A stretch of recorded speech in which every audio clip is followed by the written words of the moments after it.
صحابہ کرام اور اہل بیت کی عظمت اور شان کتنی نرالی ہے. وہ نعمت جو جنتیوں کو جنت میں آخر میں مل رہی، صحابہ کرام کو وہ نعمت اللہ جل جلالہ نے دنیا میں ہی عطا کر. اس سے پہلے کہ ہم اپنے ویڈیو کا آغاز کریں، تمام وہ دوست جو اس چینل پر نئے ہیں اور انہوں نے ابھی تک ہمارے چینل کو سبسکرائب نہیں کیا، ان سے گزارش ہے کہ ہمارے چینل کو سبسکرائب کر لیجئے اور اس کے ساتھ نظر آنے والے بیل کے آئیکن پہ کلک کرنا مت بھولیں. اس سے یہ ہوگا کہ جب بھی ہم کوئی نئی ویڈیو اپلوڈ کریں گے آپ کو اس کا نوٹیفیکیشن ملے گا اور آپ اس سے بھرپور فائدہ حاصل کریں گے. ان الذین، ان بے شک، الذین جو لوگ، کفروا کافر ہوئے، کفر کا راستہ اختیار کیا، کفر کو اپنایا، من اہل الکتاب، اہل کتاب میں سے یعنی یہودیوں اور عیسائیوں میں سے جنہوں نے کفر کے راستے کو اختیار کیا، والمشرکین اور مشرکین یعنی جو مشرک لوگ جنہوں نے کفر کا راستہ اختیار کیا، فی نار جہنم، وہ جہنم میں ہوں گے. فی کا معنی میں نار آگ، جہنم جہنم، جہنم کی آگ میں ہوں گے. خالدین فیہا، خالدین ہمیشہ رہیں گے، فیہا اس میں یعنی جہنم کی آگ میں ہمیشہ رہیں گے. اولئک ہم، وہی لوگ، شر البریہ، مخلوق میں سے بدترین ہیں.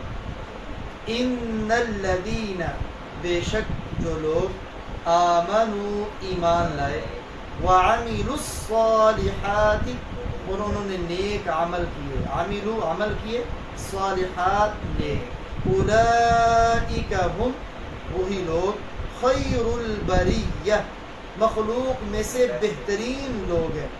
جزاؤہم، ان کا بدلہ، عند ربہم، ان کے رب کے ہاں، جنات عدن، ہمیشہ کے باغات ہیں، جنات باغات، عدن ہمیشہ کے، تجری بہتی ہوں گی، جاری ہوں گی، من تحتها الانہار، ان باغات کے نیچے نہریں. تحت کا معنی ہوتے نیچے، ہا سے مراد باغات، انہار نہر کی جمع ہے، نہروں کو کہتے.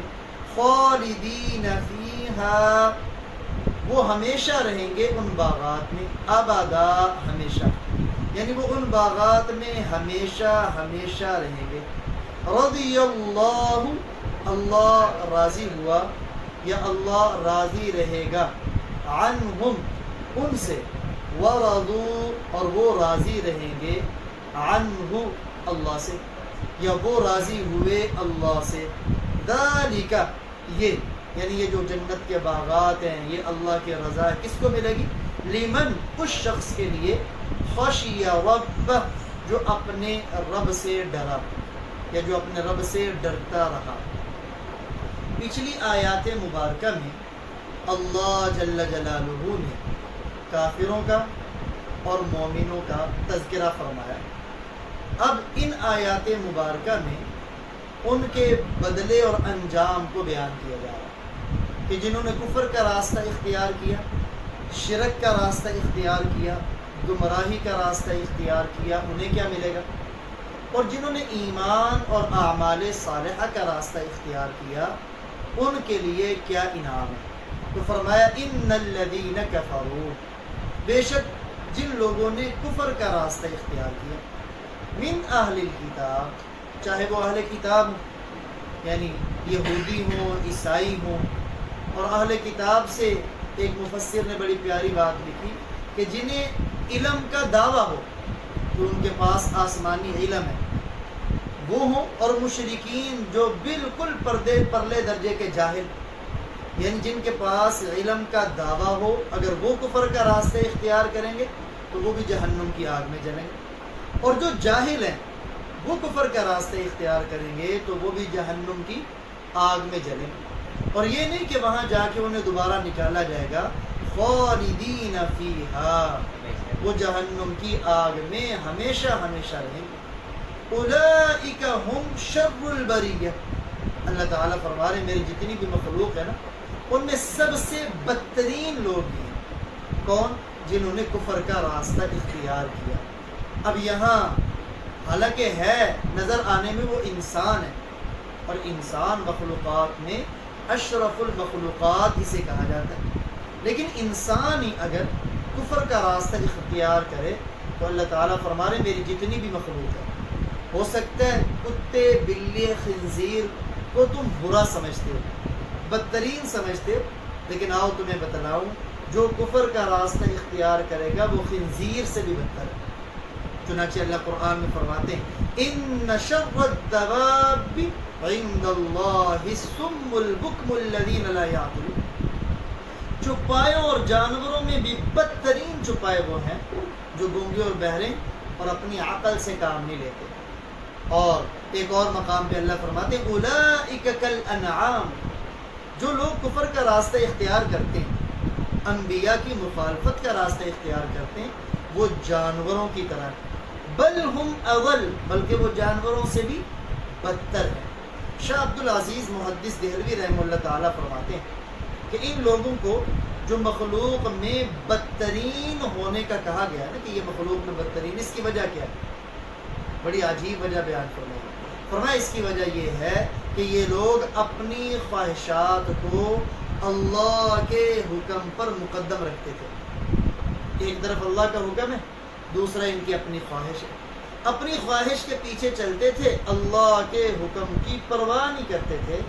مسند احمد کی روایت ہے، جناب نبی اکرم صلی اللہ علیہ وآلہ وسلم نے فرمایا کہ میں تمہیں نہ بتلاؤں کہ اللہ کی مخلوق میں سب سے بہترین مخلوق کون سی، سب سے بہترین لوگ کون سے؟ آگے جن ایمان والوں کا تذکرہ صحابہ نے عرض کیا یا رسول اللہ بتائیں، فرمایا خیر البریہ میں اول نمبر ان لوگوں کا ہے جو ہر وقت تیار رہتے ہیں کہ جو ہی انہیں جہاد کی آواز لگے فوراً دشمن کے مقابلے میں چلے جاتے ہیں۔ یہ اللہ کی مخلوق میں اول درجے کے خیر البریہ، یعنی سب سے بہترین لوگوں میں ان کا اول نمبر ہے۔ اور دوسرا خیر البریہ میں دوسرے نمبر کے وہ لوگ ہیں کہ جو لوگ جنگل میں ہوں، کہیں بکریاں چرا رہے ہوں، کسی جگہ پہ بھی ہوں، جو ہی نماز کا وقت آتا ہے وہ نماز کو وقت پر ادا کرتے ہیں، زکوٰۃ کو ادا کرتے ہیں، تو اللہ کے نزدیک اللہ کی مخلوق میں یہ خیر البریہ ہے، یہ خیر لیکن ذہن میں ایک سوال آتا ہے، دیکھیں کافروں کو مخلوق میں سب سے بدترین کہا گیا کہ اللہ کی مخلوق میں وہ سب سے بدترین ہے، حالانکہ اللہ کی مخلوق میں تو ابلیس اور شیطان بھی ہے، وہ اپنے عملوں میں بھی ساری مخلوق میں بدتر ہے اور اپنے مقام میں بھی ساری مخلوق میں کیا بدتر ہے، تو کہ کافر اور مشرک شیطان سے بھی زیادہ بدتر ہے۔ اور پھر وہ لوگ جنہوں نے نفاق کا راستہ اختیار کیا، منافق، وہ لوگ اللہ کی مخلوق میں سب سے بدترین ہیں۔ کیوں؟ اس لیے کہ ان کے پاس کفر بھی ہے، کافر بھی ہے، ان کے پاس شرک بھی ہے، اس کے ساتھ ساتھ ان کے پاس منافقت بھی ہے۔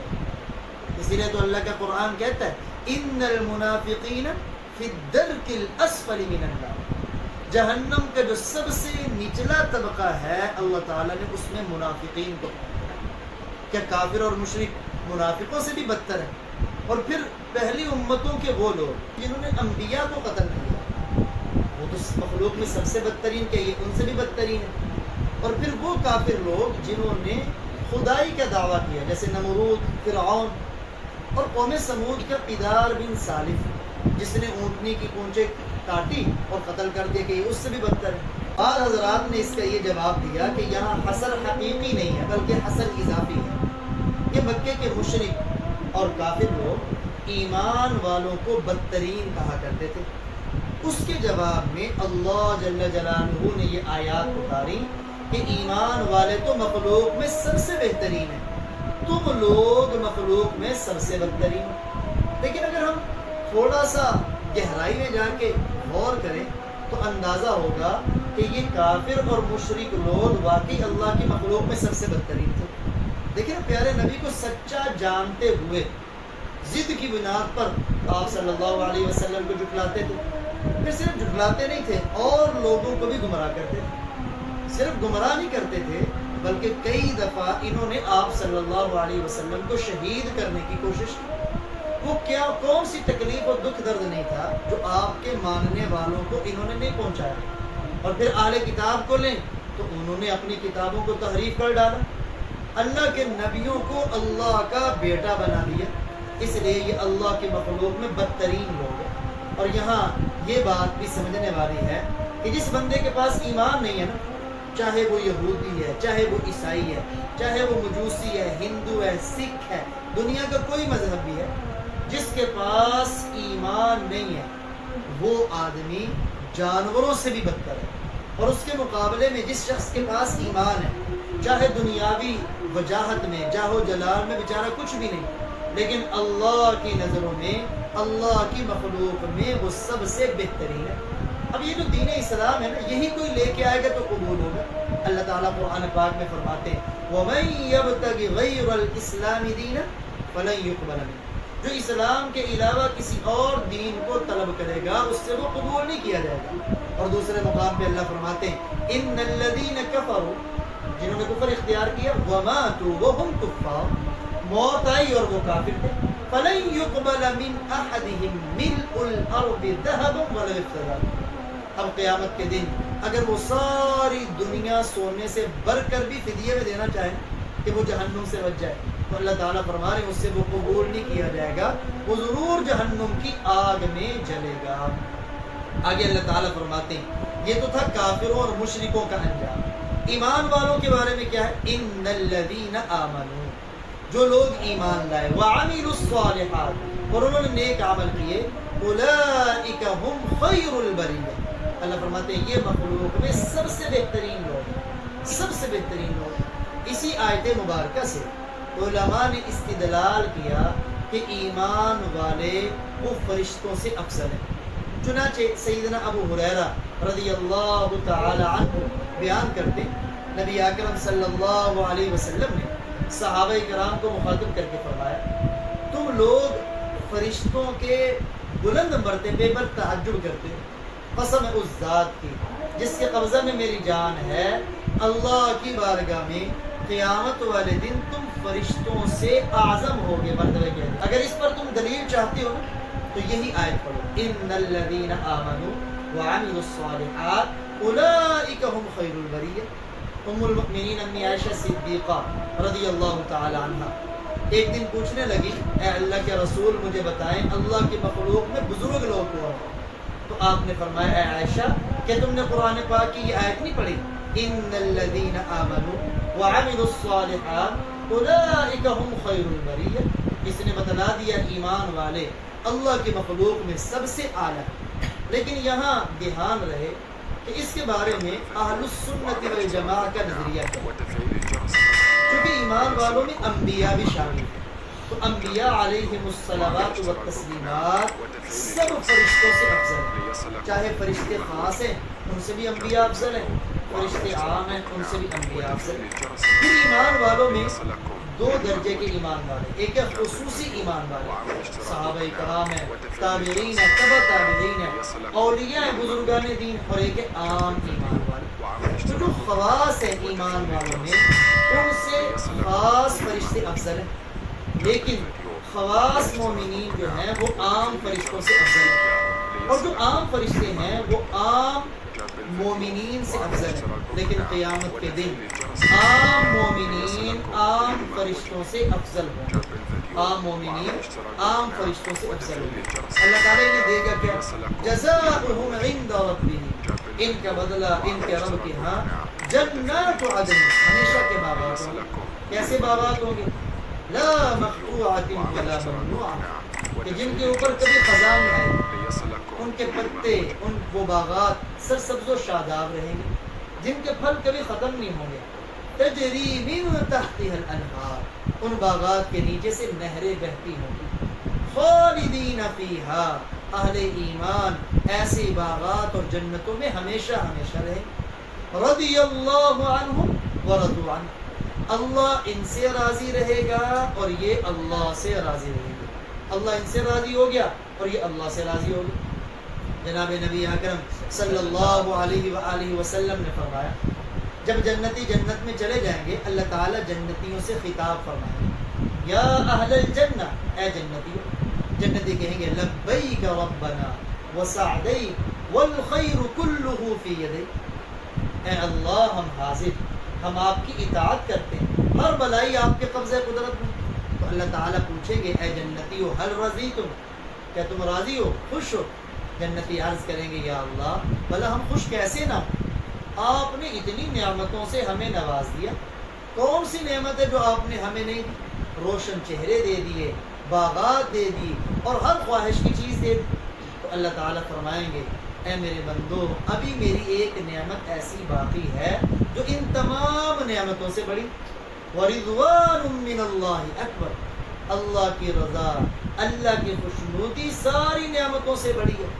تو اللہ تعالیٰ فرمائیں گے جاؤ آج میں تم سے راضی ہوں، آج کے بعد میں تم سے کبھی ناراض نہیں ہوں گا۔ سبحان اللہ۔ تو یہ جنتیوں کو جنت میں پہنچنے کے بعد سب سے آخر میں نعمت ملے گی کہ اللہ ان سے راضی ہوں گے اور پھر کبھی ناراض۔ صحابہ کرام اور اہل بیت کی عظمت اور شان کتنی نرالی ہے، وہ نعمت جو جنتیوں کو جنت میں آخر میں مل رہی، صحابہ کرام کو وہ نعمت اللہ جل جلالہ نے دنیا میں ہی عطا کر، رضا کا پروانہ دے دیا، رضا کا سرٹیفکیٹ دے دیا، اور اللہ تعالیٰ جس سے ایک مرتبہ راضی ہو جائیں اس سے کبھی ناراض نہیں ہوتے، اس سے کبھی ناراض ہو کیوں؟ دیکھیں میں اور آپ کسی سے راضی ہونا، یار میں تم سے بڑا راضی ہوں، ہو سکتا ہے اگلے دن ہی ناراض ہو جائے، کیونکہ ہمیں کیا پتا آنے والے دن میں اس بندے نے ہمارے ساتھ ٹھیک رہنا یا خراب ہونا۔ لیکن اللہ جب کسی کے بارے میں کہتے ہیں نا میں اس سے راضی ہوں، کیونکہ اللہ تعالیٰ گزرے ہوئے کل کا اللہ کو علم ہے، موجودہ جو ہو رہا ہے اللہ کے علم، اور جو کچھ ہونے والا ہے وہ بھی اللہ کے علم۔ جب اللہ کسی سے راضی ہوتے ہیں تو اللہ کے سامنے اس کی زندگی کے سارے حالات ہوتے ہیں۔ کیا مطلب؟ آنے والا کل بھی اللہ کے سامنے ہوتا ہے کہ یہ میرا بندہ اب میری خوشنودی کے خلاف کام نہیں کرے گا، پھر اللہ رضا کا سرٹیفکیٹ دیتے۔ تو صحابہ کرام کو اللہ نے رضا کا سرٹیفکیٹ دنیا میں دے دیا، اب اللہ ان سے کبھی ناراض نہیں ہوں گے۔ لیکن آگے اللہ فرماتے یہ رضی اللہ عنہم، علامہ بغوی رحمہ اللہ تعالیٰ تفسیر بغوی میں ذکر کرتے ہیں یہ جو رضیہ کا صیغہ ہے اس کے صلہ میں اگر با آئے تو اس کا مطلب ہوتا ہے بندے کا اللہ کے مدبر کائنات ہونے پہ راضی ہونا، یعنی بندہ اللہ پر راضی ہے کہ اللہ تعالیٰ جو کائنات کا نظام چلا رہے ہیں اس کائنات کا نظام چلانے پر بندہ اللہ سے راضی ہے۔ لیکن جب راضیہ کا صلہ آتا ہے نا عن، اس کا معنی ہوتا ہے بندہ اللہ کی قضا اور قدر پر راضی ہے۔ لیکن اللہ کی قضا و قدر پر راضی ہونے کے بھی 3 درجات ہیں۔ علامہ قاضی ثناء اللہ پانی پتی رحمہ اللہ تعالیٰ تفسیر مظہری میں بیان فرماتے ہیں وہ 3 درجات کیا ہیں۔ پہلا درجہ کہ اللہ تعالیٰ کی طرف سے جو بھی عمل معاملہ ہوتا ہے، جتنے بھی احکامات ہیں، جتنے بھی معاملات ہیں، بندہ ان پر یقین رکھتا ہے اور ان پر راضی ہے کہ یہ میرے اللہ کی طرف سے، چاہے بندے کو پسند ہے یا پسند، لیکن دل کا یقین رکھتا ہے یہ اللہ کا حکم ہے یا اللہ کی طرف سے فیصلہ ہے، میں اپنے اللہ کے حکم پر بھی راضی ہوں، اللہ کے فیصلے پر بھی راضی ہوں۔ قضاء و قدر پر راضی رہنے کی دوسری قسم کہ بندہ اللہ کی طرف سے جو بھی معاملہ پیش ہے چاہے اس کی مرضی کے خلاف ہی کیوں نہ ہو، کیونکہ ایسے معاملات بھی ہوتے ہیں جن سے انسان خوش ہوتا ہے، ایسے معاملات بھی ہوتے ہیں جن سے انسان، بلکہ حکیم الامت مجدد الملت رحمہ اللہ تعالیٰ فرماتے ہیں بندے کا تقدیر پر ایمان تو اس وقت پتہ چلتا ہے، کیونکہ یہ جو تقدیر ہے نا جو آپ پڑھتے ہیں ایمان مفصل، جہاں اللہ پر ایمان لانا ہے، فرشتوں پر ایمان لانا ہے، کتابوں پر ایمان لانا ہے، مرنے کے بعد دوبارہ زندہ ہونے پر ایمان لانا ہے، اچھی بری تقدیر پر بھی ایمان لانا ہے۔ تو حکیم الامت مجدد الملت مولانا اشرف علی تھانوی رحمہ اللہ فرماتے ہیں بندے کا تقدیر پر ایمان کیسا ہے، اس کا پتہ چلتا ہے اس وقت جب بندے کی چاہت کے خلاف کوئی کام ہوتا ہے، جب کوئی آزمائش آتی ہے پھر بندے کا پتہ چلتا ہے آیا اس پر یہ اپنے رب کی تقدیر پر شکوے شکایات کر رہا ہے یا راضی رہتا ہے، وگرنہ اگر اس کی مرضی کے مطابق اس پر تو ہر کوئی راضی رہ جاتا ہے۔ تو دوسری قضاء و قدر پر راضی رہنے کا مطلب یہ ہے کہ جو اللہ کی طرف سے فیصلہ آ رہا ہے چاہے بندہ اس سے خوش ہے یا اس کی مرضی کے خلاف ہے، لیکن وہ قضاء و قدر بندے کے ہاں محبوب بن جاتی ہے اور یہ معاملہ ہوتا ہے جب بندے کو اللہ سے محبت اعلیٰ درجے کی ہو کہ محبوب کی طرف سے پیش آنے والا ہر چیز، ہر معاملہ اسے اپنی جان سے زیادہ محبوب ہوتا ہے۔ یہ حاصل ہوتا ہے انسان کو اللہ والوں کی صحبت میں۔ جب اللہ کی محبت دل میں انگڑائی لیتی ہے تو پھر ہر چیز اللہ کی بندے کو محبوب ہو جاتی ہے۔ اور قضاء و قدر پر راضی رہنا، اس کی تیسری قسم یہ ہے کہ بندے کی جتنی تمنائیں ہیں، جتنی آرزویں ہیں، جتنی خواہشات ہیں، اللہ تعالیٰ بندے کی وہ تمام تمناؤں کو پورا کر دے۔ دنیا کے اندر کسی بندے کی ہر تمنا اور خواہش پوری نہیں ہوئی۔ جو دنیا کے بادشاہ بھی گزرے ہیں نا، ان کی بھی ہر تمنا اور خواہش پوری، ہر تمنا اور خواہش پوری ہونے کی جگہ ہے جنت۔ یہ جو تیسرا معنی ہے کہ بندے کی ہر تمنا، ہر خواہش، ہر آرزو پوری ہو جائے، یہاں جو اللہ نے فرمایا نا وَرَضُوا عَنْهُ کہ جنتی بھی اللہ سے راضی ہوں گے، اس کا مطلب یہ ہے کہ اللہ تعالیٰ جنتیوں کی ہر خواہش کو پورا کر دیں گے، ہر رضا کو پورا کر دیں گے، ہر آرزو کو پورا کر دیں گے، اور یہ جنت میں ہی جا کے انسان کو نصیب ہوگا۔ آگے اللہ فرماتے ہیں ذَلِكَ لِمَنْ خَشِيَ رَبَّهُ، یہ میری جنتیں، یہ جنت کے نیچے بہنے والی نہریں، یہ ہمیشہ ہمیشہ کے جنت میں رہنا، یہ میری رضا کا پروانہ کن کو ملے گا؟ ان کو ملے گا جو اپنے رب سے ڈرتے ہیں۔ خشیہ ربہ، دیکھیں ڈرنا دو طرح کا ہوتا ہے۔ ایک بندہ ڈرتا ہے طبی طور پر کسی چیز سے، جیسے کسی درندے سے ڈرتا ہے، جیسے اندھیرا رات کا ہو نا، بعض لوگ اندھیرے سے بھی ڈرتے ہیں، اور بعض لوگ اندھیرے میں جا رہے ہوں کسی چیز کے کھڑکے کی آواز ہے اس سے ڈر جاتے ہیں، سانپ سے ڈرتے ہیں، بچھو سے ڈرتے ہیں۔ تو یہاں یہ ڈرنا مراد ہے۔ خشیت اس ڈر کو کہتے ہیں جو کسی کی عظمت اور جلال کے پیش نظر انسان کو۔ اب جب یہ ڈر ہوتا ہے نا کسی کی عظمت اور جلال کی وجہ سے، اس کا نتیجہ کیا ہوتا ہے؟ اس کا نتیجہ یہ ہوتا ہے کہ پھر وہ بندہ کوشش کرتا ہے، جس کی عظمت کی وجہ سے اس کے دل میں ڈر ہے نا، کوشش کرتا ہے اس ذات کو راضی کرنے کی، اور کوشش کرتا ہے ہر ایسے عمل سے بچنے کی جس سے وہ ناراض ہو۔ دعا کریں اللہ تعالیٰ ہمیں بھی ایسی خشیت نصیب فرمائے۔ اللہم انی اسألک من خشیتک التی تحول بینی و بین معاصی، اے اللہ ہمیں اپنی اتنی خشیت عطا فرما جو ہمارے اور آپ کی نافرمانی کے درمیان رکاوٹ بن جائے، حائل ہو جائے۔ آمین۔